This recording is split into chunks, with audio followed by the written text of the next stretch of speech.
பராசர ஜோதிட மணிமன்ற குழுவில் பயணிக்கும் அனைத்து ஜோட சொந்தங்களுக்கும் வணக்கம். பெரும் மதிப்புக்குரிய சிவாஜி கணேசன் அண்ணா அவர்களுக்கு வணக்கம். அற்புதமான ஒரு கேள்வி. இந்த சந்தேகம் நிறைய பேர்த்துக்கு இருக்கும் என்னை பொறுத்தளவுக்கு. ஏன்னா, நெருப்பு ராசியில் கேதுவின் நட்சத்திரமும், காற்று ராசியில் ராகுவின் நட்சத்திரமும் இந்த ஏன் இதுக்கு கொடுத்தாங்க அப்படிங்கிற ஒரு சந்தேகம்லாம் நிறைய பேர்த்துக்கு வரும். ஏன்னா, அண்டத்தில் உள்ளது தான் பிண்டத்தில் உள்ளதுன்னு சொல்லுவாங்க. இந்த பிண்டம் என்பது கேதுவோட ஒரு உடம்பு தான். ஏன்னா உடம்பை தான் நம்ம சொல்லுவோம். அதாவது ராகு தலை, கேது உடம்பு அப்படிங்கிற ஒரு தன்மை சொல்லுவோம்.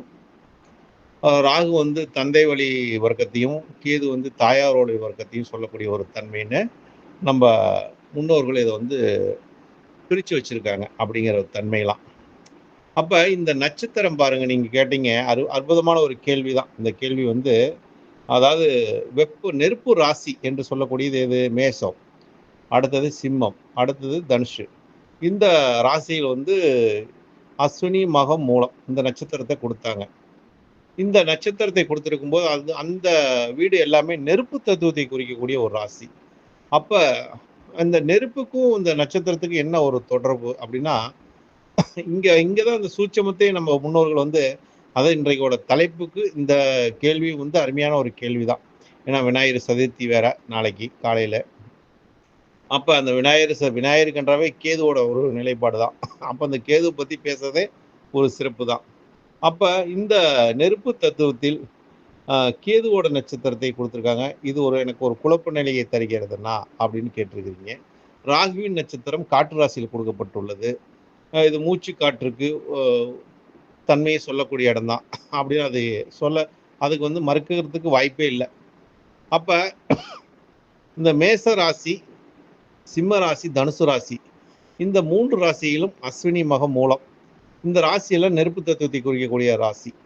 அதனாலதான் நம்ம இறந்ததுக்கு அப்புறம் நம்ம உடலை எல்லாம் நிறைய பேர் நெருப்பிலே பஸ்மமாக்கிறாங்க அப்படிங்கிற ஒரு தன்மையில நம்ம பார்க்குறோம். இன்றைக்கெல்லாம் அதுக்கெல்லாம் நவீன முறையெல்லாம் நிறைய வந்துருச்சு. அப்ப ஒரு உயிர் வாழ்றதுக்கு, உயிர் வர்றதுக்கு உடம்பு இருந்தால் தான் அந்த உயிர் அந்த உடம்புல வாழ முடியும் அப்படிங்கிற ஒரு தன்மை.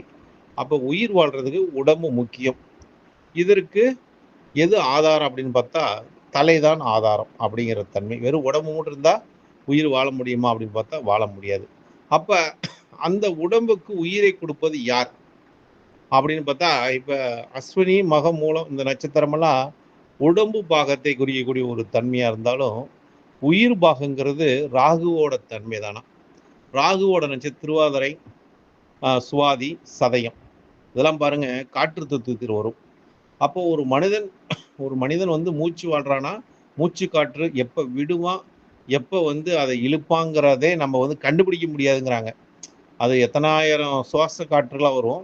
அந்த காற்றோட அளவு விதத்தெல்லாம் வச்சுதான் நம்ம ஒரு மனிதனுக்கு நோய் இருக்கு இல்லாத தன்மையெல்லாம் அன்னைக்கு அந்த நிலைப்பாட்டை சொன்னாங்க. அப்ப இந்த உடம்புங்கிற ஒரு தன்மையில கேதுவோட நட்சத்திரம் இருந்தா கூட நெருப்பு தத்துவத்துல, ஆனா அந்த உயிரை கொடுப்பது ராகுவோட நட்சத்திரம் தான். மிதுனம், துலாம், கும்பம் இந்த காற்று ராசிகள் 3லுமே இந்த நட்சத்திரங்கள் இடம்பெற்றிருக்குது.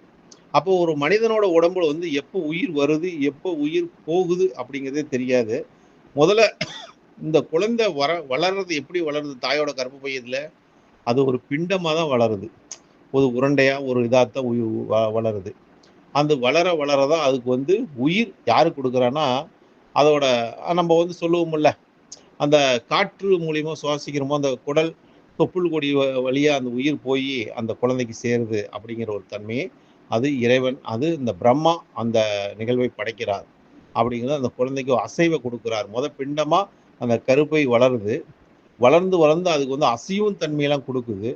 அதுக்கப்புறம் அதுக்கு உயிர் பெறுகிற தன்மையும் அது இந்த பிரபஞ்சத்தில் பிறக்கும் போது தான் அதுக்கு உண்டான அந்த சுவாச காற்றை, அதாவது இந்த பிரபஞ்சத்தோட ஒரு காற்றை உணரக்கூடிய தன்மை அதுக்கு ஏற்படுது.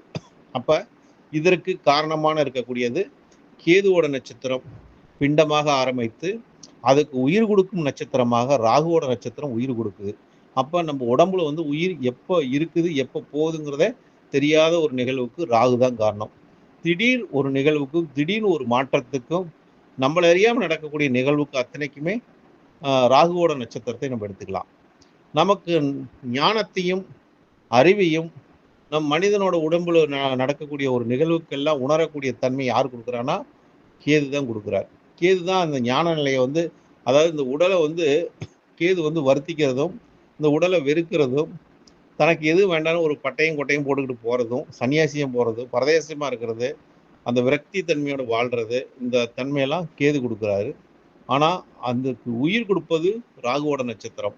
இதுதானே இதை பிரித்து வச்சாங்க. அதாவது காற்று ராசிக்கும் நெருப்பு ராசிக்கும் உள்ள ஒரு தத்துவமே இதுக்குள்ளே தான் ஒளிஞ்சு உள்ளது. அது இந்த நட்சத்திரத்துக்குள்ள முழுமை பெற்றிருக்குது. அதனால தான் ராகு கேதுக்கு தனித்துவத்தை கொடுத்தார்கள் வச்சுங்களேன். இப்போ கேதுவோட நட்சத்திரம் நெருப்பு ராசியில் இருந்தாலும் ராகுவோட நட்சத்திரம் காற்று ராசியில் இருக்குது. இந்த காற்றுக்கும் நெருப்புக்கும் எப்பொழுதுமே ஒரு தனித்துவமான ஒரு நிலைப்பாடு உண்டு. அது ரெண்டுமே அளவோடு இருந்துட்டா நம்ம வளமோடு வாழலாம். ரெண்டுமே ஒரு அதிகரிச்சுட்டா நம்மளால எதையுமே ஜீரணிக்க முடியாது. அதாவது புயல் காற்று வீசுனா நம்ம என்ன பண்ண முடியும்? வெளியிலேயே போக முடியாது. சேதாரங்கள் அதிகமாகிடும் அப்படிங்கிற தன்மையில உண்டுனா. அதனால உங்களோட குழப்பம், இந்த நெருப்பு ராசியில் ஏன் கேதுவோட நட்சத்திரத்தை கொடுத்தார்கள், காற்று ராசியில் ஏன் ராகுவோட நட்சத்திரத்தை கொடுத்தார்கள் என்பதற்கான என்னோட அனுபவத்தில் எனக்கு எட்டிய ஒரு நிகழ்வில் இந்த கருத்தை உங்களுக்காக பதிவிடுறேண்ணா. இதை நீங்கள் கேளுங்க, கேட்டு உங்களோட கருத்தை பதிவிடுங்கண்ணா. நன்றிங்கண்ணா. வாழ்க வளமுடன். பரமத்தி வேலுச்சந்திரன்.